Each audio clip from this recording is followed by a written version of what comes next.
Welcome to the BiggerPockets Business Podcast, show number 52.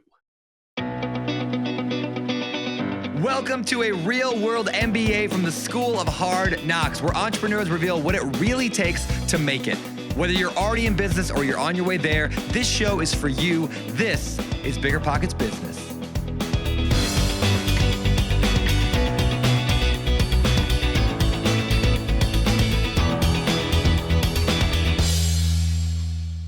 How's it going, everybody? I am Jay Scott. I'm your co-host for the BiggerPockets Business Podcast, here again this week with my amazing wife, Carol Scott. How's it going today, Carol? Doing great and kind of settling into this new normal, right? So we just found out that the kids don't have school for the rest of the year. Expected, but it's nice to know that that's the case. And truly just grateful that we do have this time freedom, and even more grateful that with this show, we have the opportunity to inspire more entrepreneurs to be able to gain that time freedom so that they can work and spend time with their family simultaneously and just, hanging in there, doing the best we can all do together. Absolutely. We have a great show today. We have a woman named Laura Spaulding. She started a franchise, so she basically is the franchisor of a franchise called Spaulding Decon. We recorded this episode about 6 weeks ago, pre-pandemic, but it was actually interesting because over the past 6 weeks, Laura's company focuses on crime scene cleanup. So all those things you see in the crime shows where the company comes in and has to clean up the meth labs and the blood and guts from crime scenes. But the interesting thing is, over the last 6 weeks, Laura and her company have gotten a tremendous amount of attention because they have become one of the leading companies around the country to do coronavirus cleanup and disinfecting.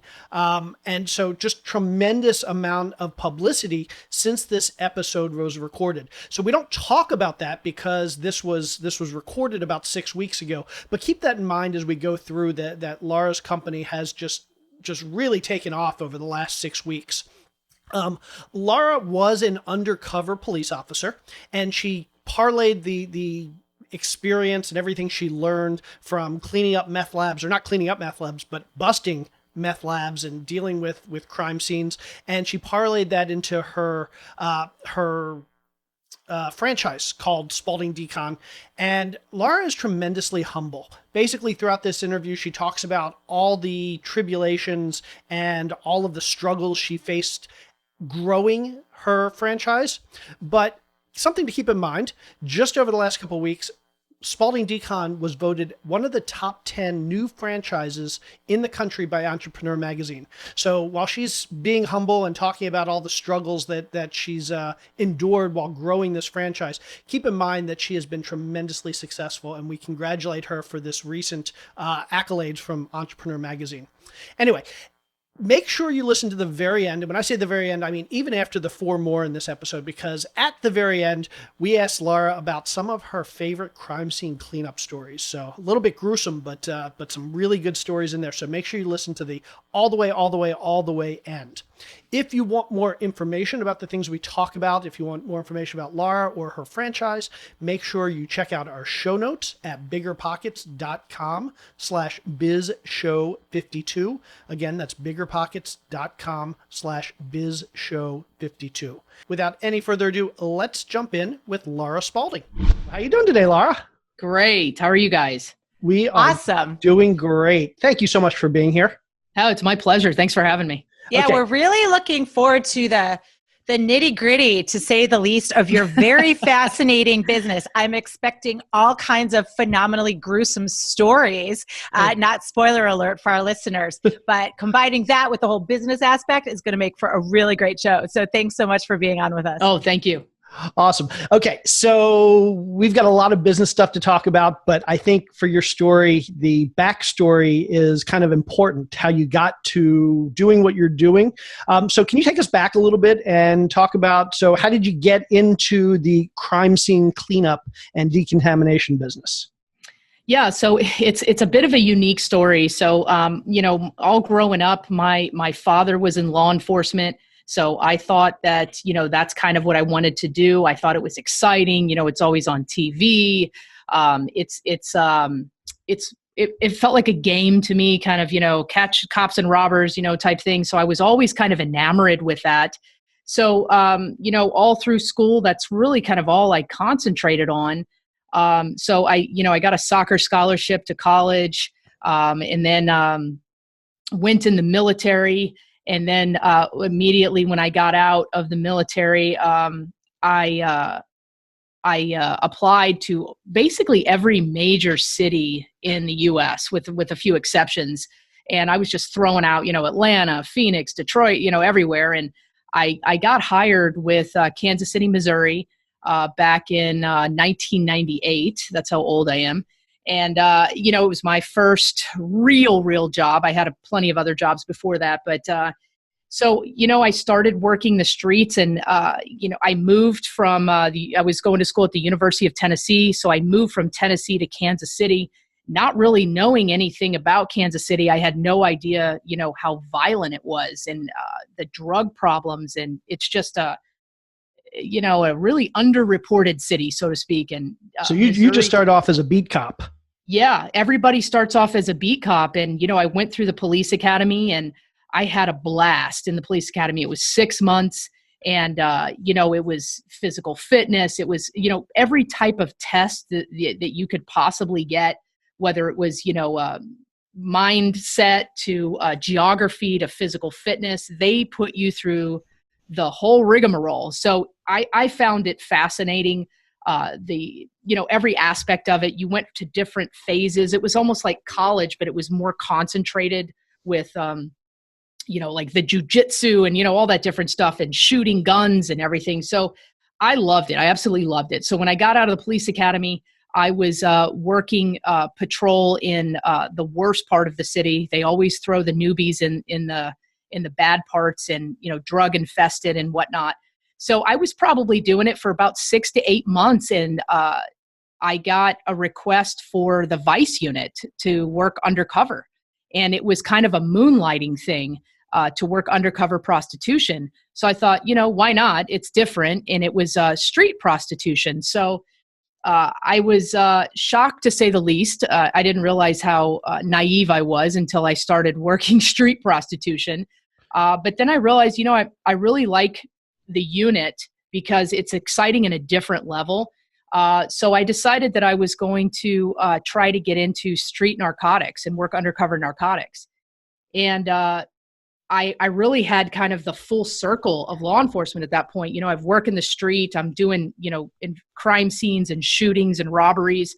And then I went to Vice, and I was doing undercover prostitution, which was mind-blowing and eye-opening.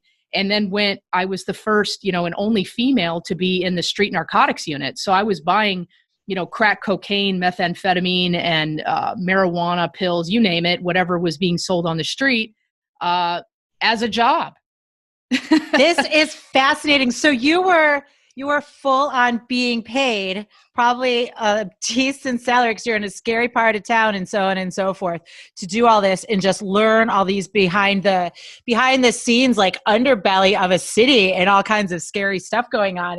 And that was your foray into a career, into a work life. So it doesn't sound like it was exactly what your dad had described, growing up, right? Was there a little bit of a difference there? Well, ironically, he had come up in the same department, of course, 30 years prior. It's just ironic that I got hired there. So, he said it was kind of always a violent city, but you really don't know all sides of the city. You're really kind of, you have tunnel vision in your neighborhood or your area. When you see that, it really gives you a different perspective on people and the world and how things work and poverty. And, you really see things that other people just aren't exposed to. Yeah. It's really kind of sad when I look back on it. It's not an equal opportunity. Let's just put it that way. And this is why, law enforcement is mostly really jaded, because they're exposed to this type of, bad people, so to speak, on a daily basis. Got Certainly. it. Yeah. So what led to that transition into what you're doing now? Was there some defining moment? Was there? Yeah.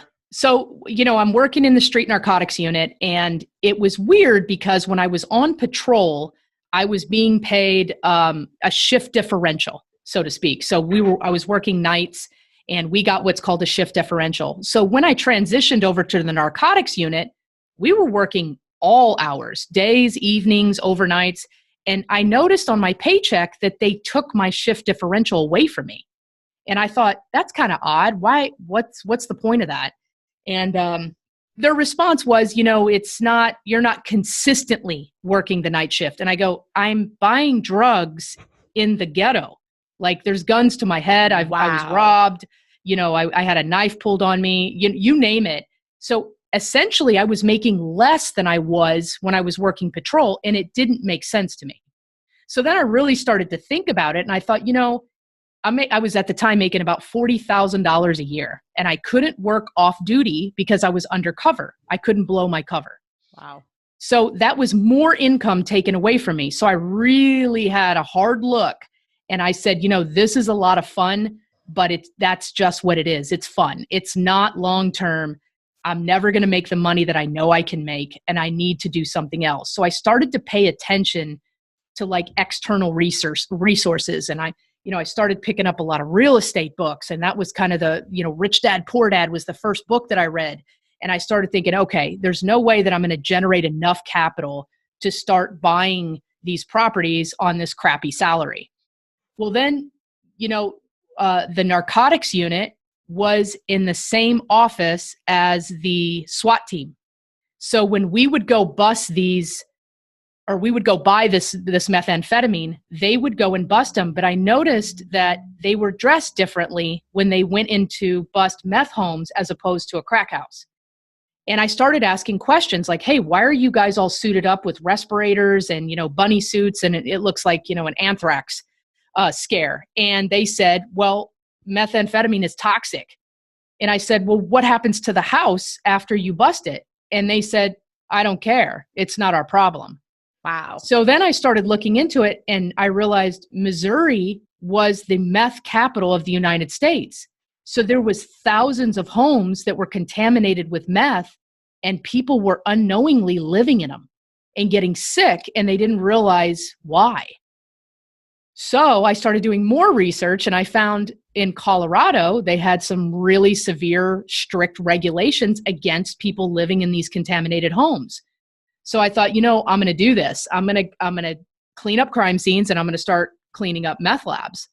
So originally my idea was to do it as a moonlight, kind of, at night or after hours. So I'd go back to the street and I would do this.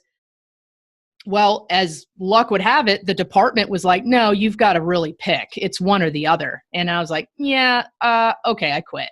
So I literally quit with nothing else. And I only had $2,500 in savings, and I took the training to get crime scene cleanup certified. At the time, it was in Dallas, Texas, and I flew out there, and I met these two guys that I'm still friends with to this day. And I said, what do you guys do for a living? And they said, well, we're nurses, we're LPNs in the Midwest. And I thought, oh, that's cool. And I said, are you business partners? And they said, yeah, we went to the bank and got an SBA loan for $150,000 to start this business. And I thought, no, it's that easy. So I come back from training, and I go to the bank all excited, and I walk in and I say, hey, I want to start my crime scene cleanup business. I want this $150,000 SBA loan. And they're like, get the hell out of here. So I was like, well, what do you mean? Well, you make 40 grand a year. So they blew me off, and I went to 4 more banks, and I got the door closed on me at every single bank. So then I got smart and creative, and I decided I owned a home at that point, and I was house hacking. At the time, I didn't even know it was called that. I had a roommate because I wasn't making any money. So I went to a different bank, and I walked in and I said, hey, I need a home equity loan because I want to get new windows on my house. Before I even left, they wrote me a check for $15,000. And that's really solidified that I was going to have difficulty when it came to funding and creating my business. Interesting. So you got your business off the ground. And so talk to us a little bit about, well, what did it take? Where did the funding come from? How did you choose the location? How did you kind of get the business started? How were you marketing for clients? So the way I started was I took the 15,000, and that's not a lot of money, when you're starting a business. So I had obviously no intention of getting windows. So what I did is I bought a trailer that attached to my SUV. I was able to buy about $7,500 worth of equipment, and then I paid that $2,500 of training and the travel. So I had a little bit left. I was literally printing my own business cards. They were so stupid, the little perforated ends that you rip off. It looked terrible.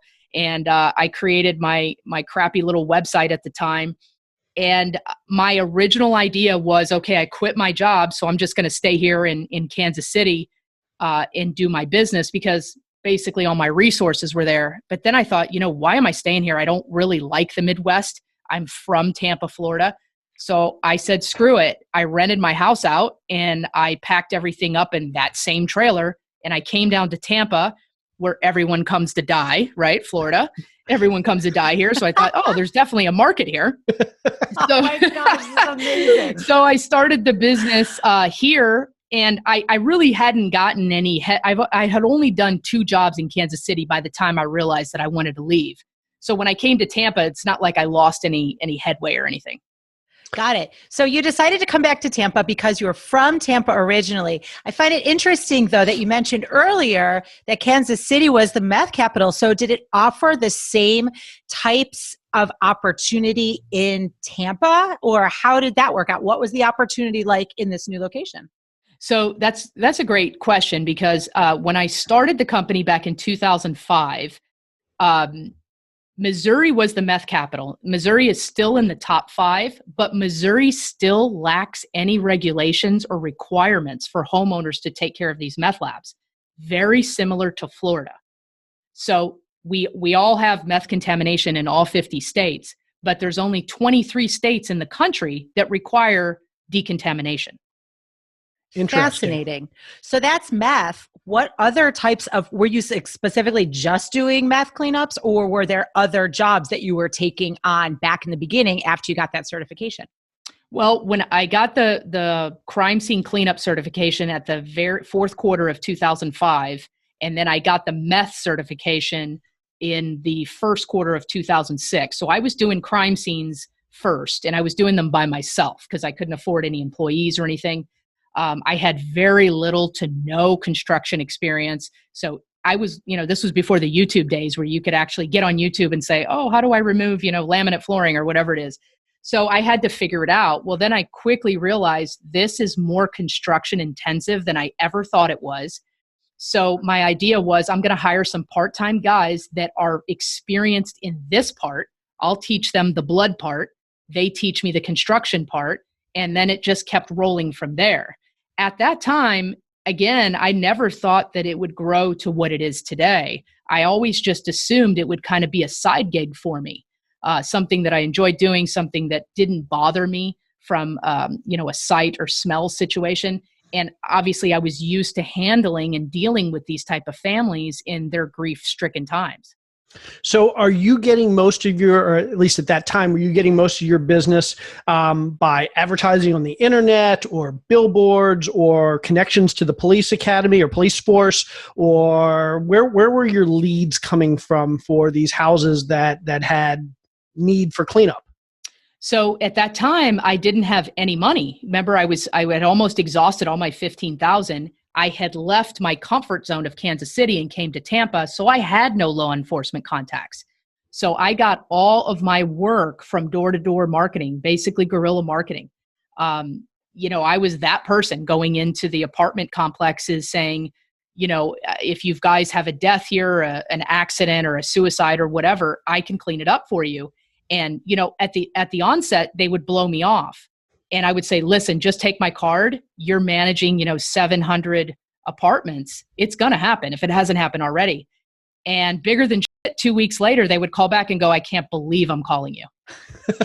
They thought like there was this huge omen that you were spreading around. But just to be clear, I think this is really super important for our listeners. So you said you were full on literally printing your own business cards, right? You're doing the perforated, you'd run them through the printer, perforate them, hand them out. You had no money. So you were literally going to all of the big apartment complexes, talking to the apartment managers, giving them your spiel, saying, this is what you do. You were literally in your car driving from person to person to person, getting face-to-face meetings without any money. And that's how you got your leads, right? So that's how I absolutely had to do it. I had no alternative. And I think that's, honestly, looking back on it today, I think that's what made me successful, because I never gave myself an option. There was no plan B. It was get out there with your perforated cards and your crappy website and start selling me. Don't worry about the collateral. Don't worry about that, you don't have a snazzy website. I need to sell what I can do. And I mean, it didn't happen instantaneously, but it ended up working. That is awesome. I think that's another really good point. You weren't selling the business. You weren't selling your snazzy marketing collateral. You were selling you and what you were capable of providing for these people. So how did that business grow? Was it through lots of employees? Was it you just continuing that guerrilla marketing? What did that part of the journey look like? And who was doing the work? Was it you doing all the work, or was it, or did you have people helping you?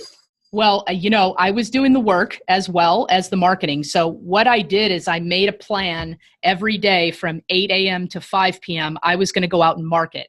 I was answering the phones and I was marketing at the same time. So if a job came in while I was on my route marketing, I would literally reroute myself, go get my trailer and show up at the job site and then do the job myself.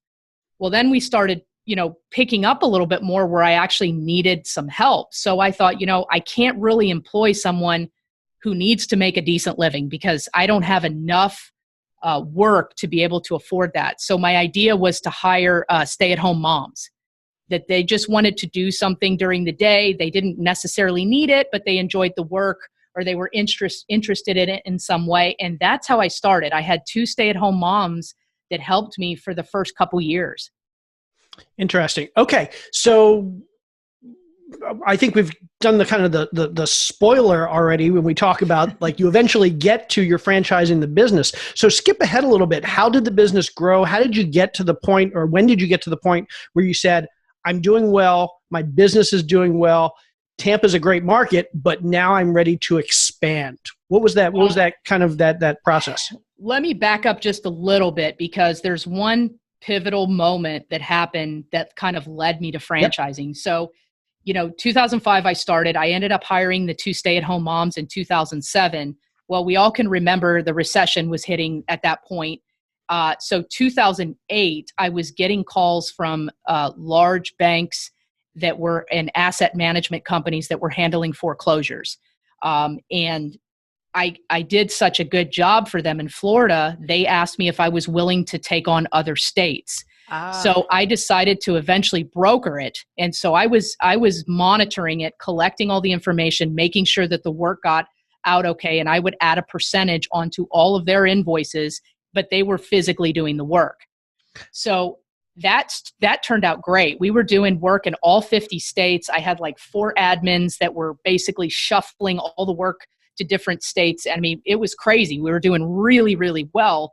So everyone else was losing their jobs, and we actually had record years. We were tripling our income and our revenue. So I had a meeting. It was about 2012 at that point. I had a meeting with one of my attorneys, and we were talking about all of the revenue that had come out of the foreclosure crisis. And he said, you should franchise your business. And I said, well, I don't really know anything about franchising. And he said, you have the model, you just need to replicate it and teach it to other people and, manage the process and it'll work. And I blew him off. I really did. I blew him off. And I never really thought about it again until 2014, when I started seeing some other restoration companies, which is a little, it's kind of part of our genre, but not really, franchising. And I thought, let me look into this a little more. And that's when it started. And the thought process started in 2014. The legal process started in 2015. And the actual first franchisee started in 2016.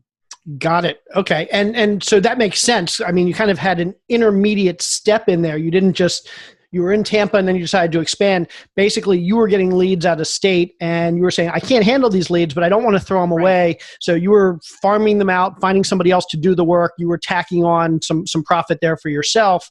So you were already doing the marketing in other states. So you knew it could be done. And then you realized that franchising might actually be a good model a few years later. So, okay, so you decide franchising. I want to go down the franchising route. And I'm sure all of us have thought about all these companies out there that do franchising, million restaurants and lots of businesses, everything from Chick-fil-A to Home Depot to basically anything. Any decent sized business has been franchised. What's your first step? Where do you go to say, hey, I'm going to start this process of becoming the next McDonald's? That's probably where I made my first mistakes, and I made a series of mistakes, and we'll talk about them. But it started out with the initial process. Okay, I thought about it. I realized, okay, I need to start looking into it. What I did was I contacted a franchise consulting group that their sole job is to evaluate your business, and evaluate, I say very loosely, your business, and tell you what their recommendations are. There's an option for area development. There's an option for master franchises. That's great for like food concepts, not so great for what I do. So they'll eliminate those type of things, tell you what states you should register in, because there's certain states that require franchise registration, which means a lot of legal fees and annual fees on top of that.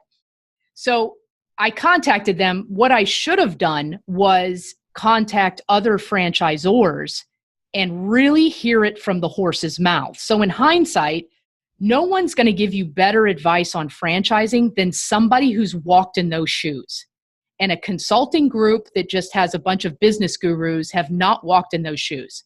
They've sat on the sidelines, they've Monday morning quarterbacked, and they've told you their advice. And then if the advice sucks, they're like, oh, well, they have nothing to lose. So that was the first of many of my mistakes. That's interesting. And it's very, it's opposite of what you would expect. You would expect that these companies out there, like, that's what they do. But you make a good point. I imagine, just like a lot of other industries, the experts aren't necessarily the ones with the in the trenches experience. So I love what you said about nobody's going to give you better franchising advice than someone who's walked in those shoes. That's a great piece of advice. Yeah. And you got to understand too, with these franchise consulting companies, they're helping people in food, they're helping people in service and product industries. So it's very wide and it's very broad. And it was eye-opening that after I hired them, they send this consultant down to my office, and I literally said, hey, you're looking at my business here, you're looking at everything. Do you think this is a good idea for me to franchise? And he literally said, I can't tell you that. And I'm like, then, wow, why are you here then? Why are you here? And then he says, well, all I can do is tell you, I don't think you should do an area development, or I don't think you should do a master franchise option, but I can't tell you what to do. And I was like, well, what are you here for then? Did you keep him on, or did you fire him? Well, you can't. So that's part of the deal. So it's like a multi-pronged process. So that's the first consultant that comes down, and they set up the legal entities type stuff. So they help you engage with the attorney who's got to write the franchise disclosure document. And that document should cost in between $15,000 and $25,000 to create. Mine, of course, was $25,000. So I'm sure they got a kickback from that. But I've seen some other franchisors on restaurant concepts that were charged over $50,000 for that. So that's another thing to look out for. That should not be that expensive, because what these guys are doing, these lawyers, is they're taking other similar type concepts and copy and pasting and changing a few things. It should not cost that much money. Okay, so that's this first piece. It's called the franchise agreement. And what specifically does that lay out? What do you need that piece for? So every franchise in the United States is required to have a franchise disclosure document. We call it FDD for short. And that's a legal document that basically tells the candidate how the entity supports itself. What services you provide, if you've had any lawsuits against you, what your marketing fees and your royalties are, every aspect of the business. It even goes in depth of resumes of people that are selling the franchise territory. So everybody that works for me that sells our franchises, they have a slight little resume in a portion of that. So it goes by item numbers, and it's a very lengthy document. Ours is over 240 pages.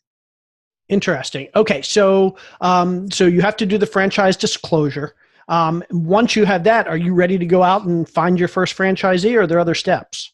No. So that original consultant comes in and they set up how the entity should look, and they basically collaborate with the attorney on how the FDD should be written. Well, then there's another portion. You have an operational portion as well. And the operational portion is not only how are you going to sell, but who are you going to sell to? And that is usually a big unknown, because you really don't know who your target or ideal candidate is until you have some bad ones. And then you realize what you don't want. And that happens in every single brand. So another thing they do is they evaluate like concepts, and they look at their fees and royalties, because you don't want to be at 20% royalties when your competitors are at 5%. You want to be very similar to them to be able to compete in the marketplace. So we initially structured our royalties and fees like our competitors. We've since changed a lot of different things, and we've added some different stuff to make us kind of stand out. And can you give us a little bit of an idea? So for anybody out there that's not familiar with how the franchising model works, so you're the franchisor, you create this entity, this brand, and a franchisee, somebody comes along and says, I want this ready-made in a box system. They take it, they have your branding, they have your operations guide, they have all your intellectual property, they have these operations documents. So basically they can hit the ground running. But clearly that's not free. They're going to pay you. What does that payment look like? What does the franchisee pay to the franchisor for the rights to do all that? Yeah. So the difference between starting your own business and buying into a franchise is, like you said, it's a business in a box. You're paying for someone else's experience and to avoid the mistakes that they made. That's the whole point of buying a franchise. You get their intellectual property, you get their assistance. You're basically assigned a consultant that helps you grow your business in every way possible. So that's really the difference between they call it an entrepreneur and a franpreneur. A franpreneur is somebody who wants to buy a business in the box. They don't want to create it from scratch like I did. And there's a lot of value in that. So what you're essentially doing is you're selling a territory to the franchisee. So that's sometimes it's protected, sometimes it's not with some brands. So they own that particular geography. Then you're charging them a royalty, which the royalty covers that consulting. It pays for, growth in the industry or growth in the brand. It pays for the intellectual property. It pays for the operations and all that good stuff. And then there's typically a brand fee as well. And that's for marketing and growing the brand in their particular area. And that's really the only thing that separates a franchise system from an individual small business is you own territory and you pay royalties to the franchisor. Got it. So just to make up numbers, to buy a business as a franchisee, I might pay $20 or $50 or $100 or $200,000 upfront one-time fee. That gives me the right to open a business that can be used in a certain zip code or a certain state or a certain city, whatever it is. And then ongoing, I get the support of the franchisor. I get support of that company to help me build the business and market. And in return, I'm paying them a portion of the gross revenue as a royalty. Correct. And then I'm paying them a portion of the gross revenue as a marketing fee that they use to kind of to market the company for me and help me with my marketing, right? Exactly. 100%. Got it. Okay. So you set all this up and now it's time to look for your first franchisee. How do you do that? I had no idea. At the time, I really had no idea. So you think you have an idea in your head of what type of person would want to buy into my particular industry? What would be a good fit? So initially, my thought process was, law enforcement, firefighter, public civil servant type people that, military transitioning out, and they're still great prospects, but that's not the interest that I was getting. I was getting a lot of disenfranchised corporate people that didn't want to work for the man anymore, and they wanted to start their own company, but not necessarily invent it. They just wanted the business in the box and replicate it. So these weren't people that necessarily like grew up thinking I want nothing more than to be a crime scene cleanup specialist. Not at all. These were people that just wanted a business and were looking at different businesses, and you provided a business that provided the financial means and stability and opportunity to get them there. Yeah. And, that was one of my first learning experiences too, because in hindsight, you have to be careful as a franchisor from people wanting to buy a job. And that sounds great on paper, but it's really not, because they're used to getting that biweekly paycheck. They're used to checking in and being told what to do. And they're not self-sufficient, so to speak. They're not going to get out there and go door to door like I did. And that's the problem that we ran into when, remember, this was still the economy's rebounding at this point, 2015. And there's a lot of layoffs going in the corporate world. So we're getting a lot of calls from guys that are like, hey, I just got laid off. I've got a healthy 401k. I want to buy into your brand because you guys have such high profit margins. So they're looking at it from the right aspect. But what they weren't taking into consideration is just because it's a franchise doesn't mean I'm going to fly to your location and do the job for you. That's huge. That's a big learning. And that sounds like that was kind of what they were expecting. That's exactly it.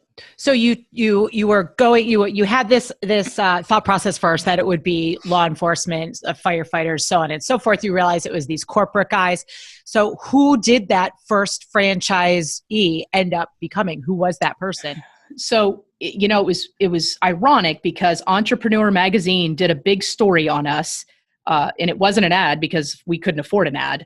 To this day, 15 years in business, we've still never had any funding, never had a bank loan, never had any venture capital, nothing. It's all been bootstrapped. And I'll get into a little bit on that.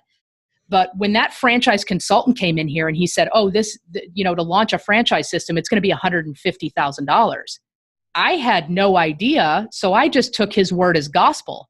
He was way off. It was actually $450,000. No kidding. To start the franchise. So once we started, you don't realize how much you're putting into it on a daily, monthly, weekly basis to keep this train going. And I quickly realized I've got to get into real estate and start wholesaling some deals because I need some big cash. And that is what I use to grow my franchise system. Always comes back to real estate. It does. Awesome. Always. It does every single time. Always.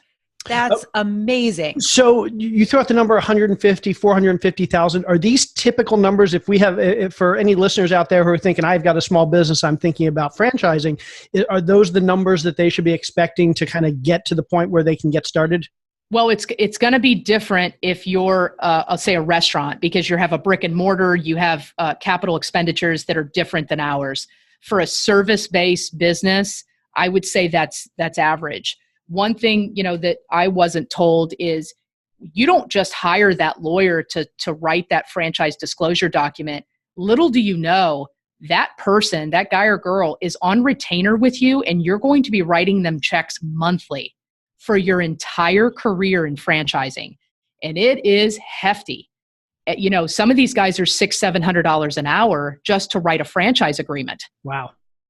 Yeah. That's crazy. So I didn't anticipate that. So all of a sudden I'm getting all these franchise inquiries off this Entrepreneur Magazine article. And I'm like, oh boy, what do I do now? And he's like, well, I'll write up the agreements for you. And then I'm getting bills for $20,000-30,000 in legal fees. And I thought, need to wholesale some houses. We're going to go back and do some more. Yeah. That is amazing. Wow. Whoever would have thought. And you had no idea that this was not disclosed to you up front when you first took on and this. shame on me. I was very unprepared and, like I said, naive to a point. So I take full responsibility for it, but I had no idea it was going to be this expensive and this expansive as well. So I'm curious. So you get past the point where you actually now are you've legally created all your documents, you're ready to have a franchisee, you get that first franchisee. What is that process like? What are you doing? And you mentioned that it was for a lot of the franchisees, they expect you to do more hand-holding than they should. But in the perfect world, in the perfect franchise setup, what are you doing? What are you not doing? How are you helping? What are they asking for? What are you providing? The first franchisee that I had was an absolute disaster. So it was a disaster from the get-go, and it was a giant learning experience for us. So it was an individual that self-paid, so no loans or anything like that, what we were told. So, come to find out, the person is trying to buy their equipment and tools on Craigslist because they're trying to save money. And at that point, they were already in the system, and I knew I was in trouble. I'm like, if this guy is counting pennies on buying a hammer on a garage sale, this is a problem. He's not going to be putting the money into marketing. And I was right.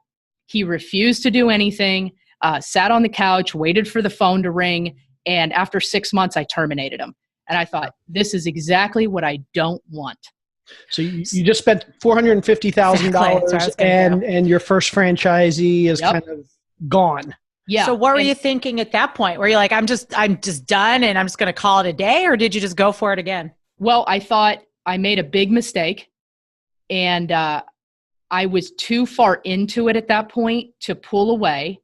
And I thought, let's take this as a learning experience and hopefully turn this around.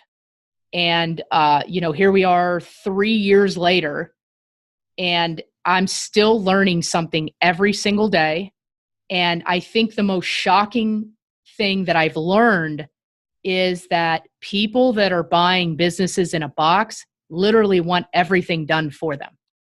They don't want to work. They just want it to a magically paycheck. happen. They want to call themselves business owners, and they just want a paycheck. And that's a problem. That's a big problem, because that's not what franchising is designed to be. So how do you how many franchisees do you have at this point? We have 24 locations with 12 owners. So we have a lot that own multiple locations because they want to tie up that geography to avoid, anybody else coming in. Got it. Okay. So it sounds like, and correct me if I'm wrong, but it sounds like you've sort of gotten it figured out after a few years, or still struggling. I feel that like that on video, Laura just made this face like, yeah, not quite. I would love to say that I've got a PhD in franchising right now, but honestly, I think I probably am at the associate's degree level. It's so complex. And, another big misconception is if you know your business back and forth and up and down, you can just start franchising it and teach everybody else and you're good to go. And that is completely not true, because franchising is its own animal within itself. So essentially, I'm running two separate corporations. My local corporation here in Tampa that's doing the same selection of services, and then I'm teaching them the same format and platform to do it in their location and try to replicate that. That's not the hard part. The hard part is motivating these people to want to do better, to want to make more money, to want to leverage all of the services that we do and be the best that they can be. And is that kind of a tough pill for you to swallow, right? As the is. franchisor, that you're so selective about bringing these people on, and you're like, come on, let's go, people. You've got every resource and every tool right here at your fingertips, but you're not using them.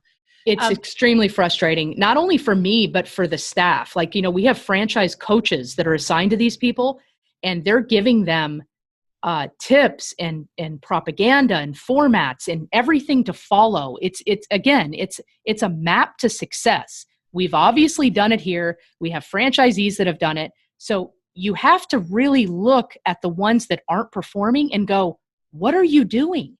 Because you have to try to not be successful. Because it's all right there. Most of them are getting in their own way, is what I found. Get out of your way, stop overthinking things, and just follow the system. It works.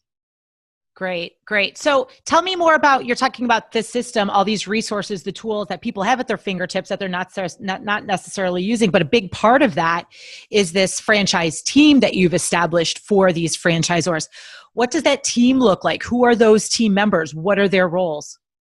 So, once I realized that I was in over my head after that first franchisee, we hired a couple of consultants that have come in, and they have been fantastic because they have given us other ideas on systems and formats that other franchise systems have done that we've been able to leverage and make our own. So that was a game changer for us. Then I hired a franchise coach that not only was a former franchisee, but also a former business owner. So who better can talk to these franchisees than somebody who's been in their shoes? So that was great. And then we have, several admins. We have a digital marketing consultant that handles all of their web stuff, their digital advertising, Google and all that good stuff. So we're creating platforms for them and resources to where everything is literally at their fingertips. So back in the day, operations manuals used to be these gigantic binders that, McDonald's owners or whatever would flip through and say, okay, what was that sauce that goes on a Big Mac? And that's essentially what the operations manual's for. But we've taken it up a notch. And not only do we have, the paper operational manual that's searchable, we also have a video library of this is how you remove blood from tile. This is how you get, a bullet out of drywall. Every single thing that they could possibly ever come across, we've created a video for it. We've dummy-proofed this system. That's great. That's great. You've basically created intellectual property that will allow your franchise to stand out from the other franchises. So correct. In your world, presumably it's like McDonald's and Burger King and Wendy's. There's all these different places that have slight variations. If somebody's going to decide, I want to go into crime scene cleanup, and I have to choose between Spaulding Decon and one of your competitors, now there's this competitive advantage that your competitors don't have. All this intellectual property, this education. So that's great. So tell me, what do you do on a typical day? What is your role in the business? You have somebody that's out there talking to the franchisees. Presumably you have some people that are doing training and the admins. What's your role as the head of the franchise? Well, I've moved into the development spot. So what I'm doing is I'm interviewing candidates and I'm vetting them to see if they're a good fit for our system. And because, I feel like I could have delegated that off and it probably would have been fine, but here's where the control comes in. If you're delegating it off to a sales rep, they're typically paid a commission. So you have a relationship there that could be counterproductive. You have somebody that wants to get people in because their commission goes up and they might overlook some stuff that shouldn't be overlooked. So I decided to take that role myself because it ultimately falls on me when we get a bad candidate. And I am just as guilty as another sales rep of either not vetting someone properly or maybe believing things that I was told that weren't necessarily true. And every single franchisor goes through this. We all have terminations of people that just don't fit within the brand. And every single franchise system has a brand culture. For example, Chick-fil-A is a big one. If, there's tons of people that want to own a Chick-fil-A, but can you walk the walk? They're very strict on their religious requirements and other things. That's not necessarily going to fit for everyone. So if you really want to own a chicken place, you might want to look at a different restaurant that doesn't have that type of brand responsibilities. Great. And it sounds like, I think that's a really important one too, like really, really taking all those considerations about the different cultures, aspects of the franchise. It sounds like, is there some importance on both sides of the coin as far as franchisor and franchisee in doing a certain amount of due diligence to make sure that it's a right fit? Yeah, absolutely. So I think the due diligence falls on both sides. So, I find a lot of franchise candidates that they'll say, listen, I really just want to buy into this. And it's like, no, that's not how it works. You're not buying a car. You can go in and buy any car. We need to make sure that you're a good fit for us and we're a good fit for you. What are your long-term goals? Where do you see this going? And how do you plan on operating this system? Because I always get scared when they say, oh, I'm just going to hire somebody to do it. No. Again, unless you have millions and millions in the bank, which you shouldn't be buying a franchise anyway if you do, why are you hiring somebody to run your life? And we've had that before. We've told people we don't allow absentee owners. It's just against our brand. We don't do it. Other people do it, and that's fine. But we have found when the owner is not involved, they are the quickest to fail. Interesting. So do you typically look for a certain type of background or a certain type of business experience? Like, what is your ideal candidate? Let's get past the motivation and willingness to work hard and they have the money for it. From a personality and experience standpoint, what's an ideal candidate for your type of business? We, for our particular brand, I think the perfect candidate is a veteran. They are very mission-based. They're very focused. You give them the ball and you tell them where to go and they're going to do it because that's the way they've lived their lives. And it's the same with any franchise system. You're giving them the recipe playbook and you're telling them, listen, just follow it. It works. I promise it works. Just follow it. You have to be careful from the people that score high on the entrepreneur. There's a personality test for franchisors. And people that are high entrepreneur like myself, I would not make a good franchisee because I'm constantly thinking of how can I change the system to make it better? That's not my job. My job is to follow it as a franchisee. I'm not here to create and change it. Remember we talked about the entrepreneur and franpreneur? That's the difference. That's great. I love that because I think there are a lot of people out there that think I want to be an entrepreneur and maybe I don't want to do the marketing, or I'm not good at marketing, or I'm not good at building the systems. This is right, but it sounds like it's not just the marketing or the ability to implement systems. It's also this ability to relinquish control, because as an entrepreneur, you have ultimate control.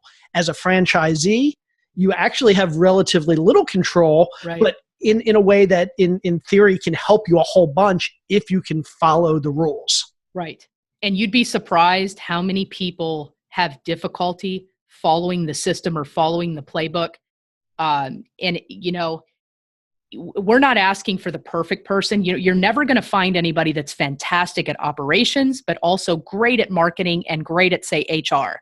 What I tell people is, what are your strengths? Because I need you to hire your weaknesses.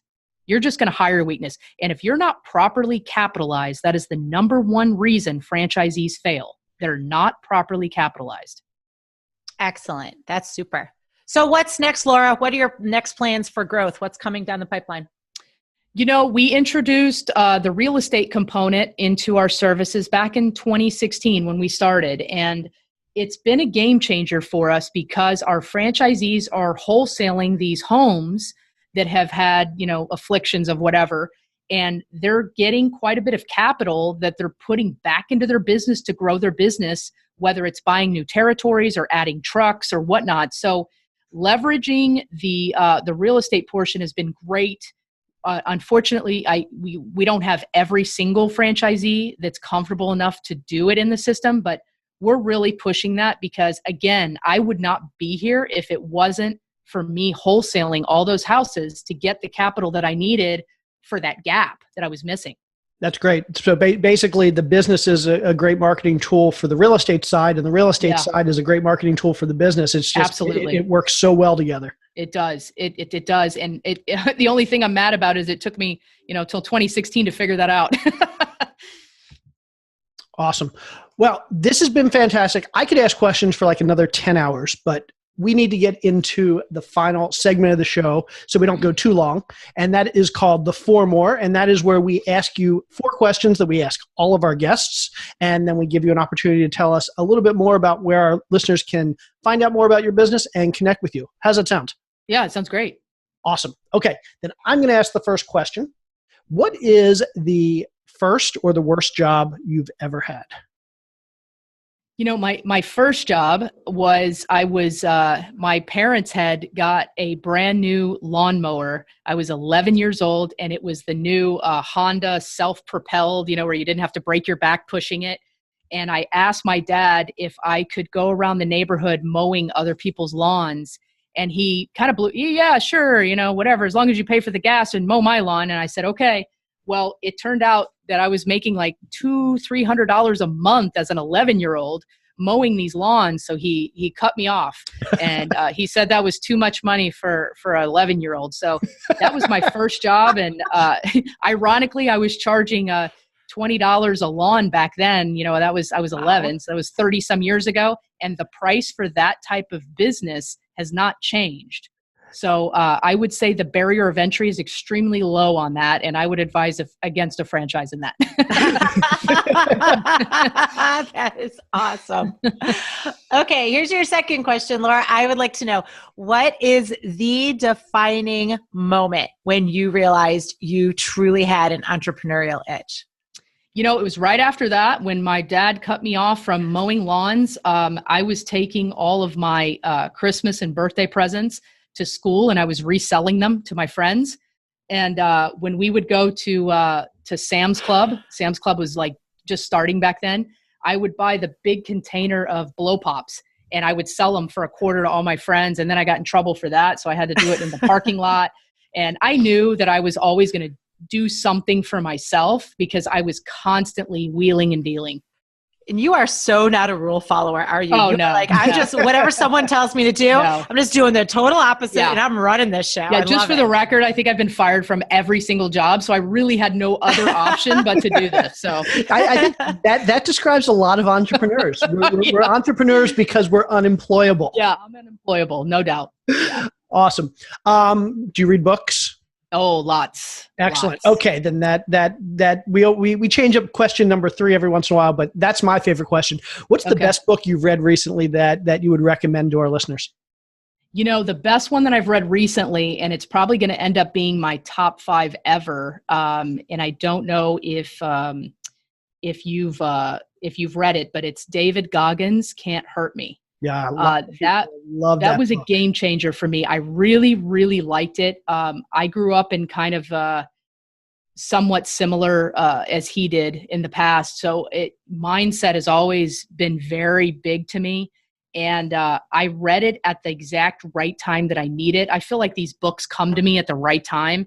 And I was able to just kind of, improvise and overcome and just kind of get through it. Awesome. Okay, here's the 4th and my personal favorite question. What is something that you have splurged on in your personal or professional life somewhere along the way that was totally worth it? I'm not a big stuff person. I'm actually quite a minimalist. If you see my house, it has like nothing in it. We do a lot of hoarding cleanup, so I'm trying to be the antithesis of hoarding. So I'm a big on experiences. And I think one of the big splurges I did was a 2-week vacation in New Zealand.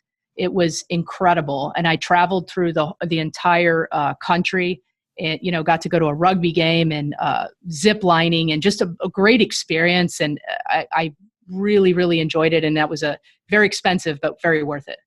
That is so cool. And that is, just like you said, that is so common of entrepreneurs. We don't value the stuff. Yeah. None of us have anything in our houses. We just want those awesome memories. Yeah, totally. Okay. I'm a man of my word. And so I need to be careful that I didn't lie to our listeners here, but we promised them early on that they would get some good crime scene cleanup stories.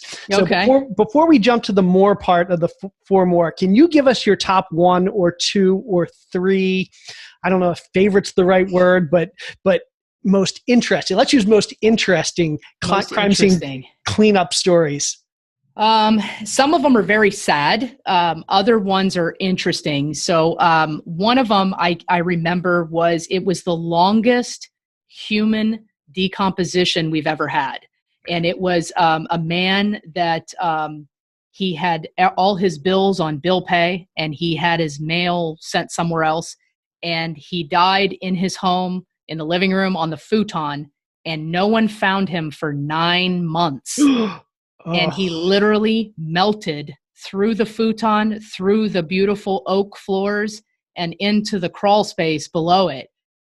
So that was the longest decomposition we've ever had. And there was very little left. Everybody's like, oh, I bet that was the worst smell. It actually wasn't, because it had been so long that most of it just kind of decomposed. Oh, I know. I remember I first found you when I saw a video that you posted on Facebook, and I've never been able to watch the video because it's bothersome.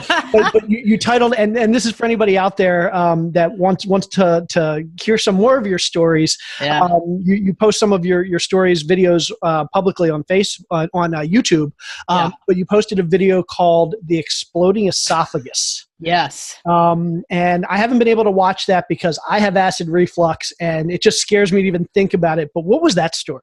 He actually lived. So this was a guy that worked for a service type company. He was driving his service vehicle, his truck, and he was just having some major acid reflux, and he kind of left it unattended, as many men do. They don't want to go to the doctor. And all of a sudden, he just started throwing up massive amounts of blood everywhere, had to pull over, and they pulled him out and they got him into the hospital. But, there must have been 3 to 4 pints of blood in there. And it looked like he lost his entire throat, and it just came out through his mouth. But that was a bloody one, to say the least. So I made the right choice not watching that. I don't know about that. Like, it was so cool. Yeah, it was so cool. Yeah, it was very cool. Well, thank you. I'm going to stop there at those two stories, but I'm sure anybody that wants to find out more, let's tell them where they can learn more about you, where they can learn more about Spaulding Decon, where they can watch your YouTube videos, and where they can connect with you if they want to connect with you. Yeah, we're getting ready to launch season 3 this Thursday on our YouTube reality series.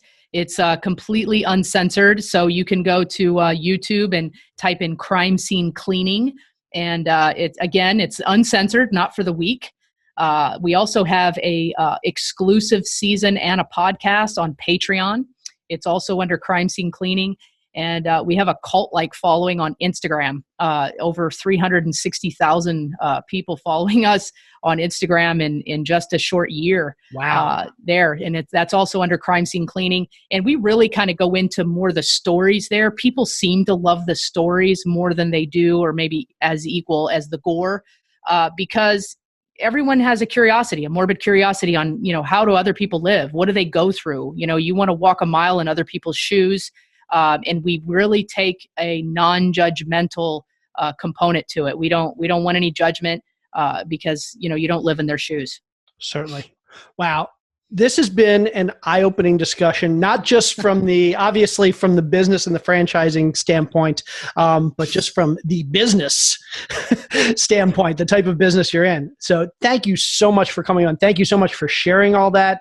And I will try to go watch some of those stories. And I highly recommend anybody that has a not so weak stomach as I do to go check that out. So Laura, it's my pleasure. Yeah, we really appreciate it. Thank you so much. This has been fantastic. So many great tips. So much great just sharing of all your expertise and knowledge, and we appreciate it so much. Thanks again. Thanks for having me, guys. I appreciate it. Talk to you soon. So my absolute favorite part about that whole episode is how prescient it was. Just the fact that when we recorded it 6 weeks ago, we had no idea that this whole coronavirus thing was going to happen. And now Laura's company is literally one of the biggest companies in the country dealing with coronavirus cleanup. She's been in the Wall Street Journal. She's been in various magazines, various newspapers. I mean, she's just taken off since we recorded this just a few weeks ago.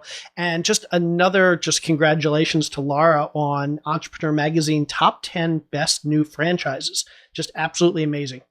Yeah, it's totally cool. And I just love that she is so incredibly real, right? She's as transparent as they get. She just shows with a lot of hard work and grit, you can make something happen. And I'll tell you what, with her amazing YouTube channel, she is absolutely brilliant. She's just developed a cult-like following through that medium as well, in addition to all this other amazing press that she's received, very well deservedly so. So kudos to you, Laura. Absolutely, yeah. And if you like the gruesome stuff, even the not so gruesome stuff, I love her YouTube channel. So everybody really needs to go check out that YouTube channel. It's really awesome. Alrighty, well, I hope everybody is hanging in there, not going too stir crazy in their lockdowns these days. Everybody, stay healthy, stay safe, have a wonderful week, and we will see you again next week.